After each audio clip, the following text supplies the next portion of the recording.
ఆమె ఇంకా తెలిసి తెలియని పిల్ల. నీ కడుపున పుట్టిన కూతురు సుఖపడాలని నువ్వు కోరుకుంటున్నావే, ఇంకొకడికి పుట్టిన కూతురు వాడు మాత్రం కోరుకోడా సుఖంగా ఉండాలని? దానికి తగిన పరిణితి నువ్వు చూపించద్దా? నీ కూతురు కన్నా ఎక్కువ సంతోషంగా ఆమెను తీసుకురావద్దా?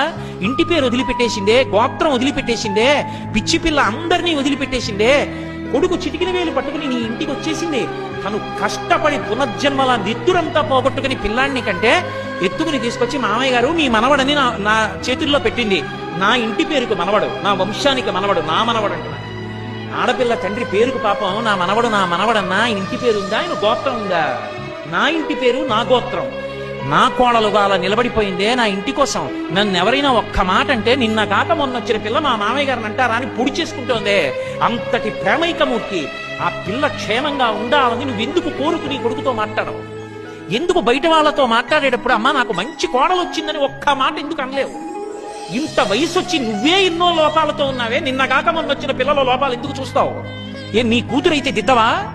పై పిల్లకి లోపం ఉంటే లోపల కూర్చోబెట్టుకుని నాన్న మన ఇంట్లో సంస్కారం ఇది, బంగారు తల్లి ఇలా ఉండరా నాన్న అని ఎందుకు చెప్పవు తండ్రిలా?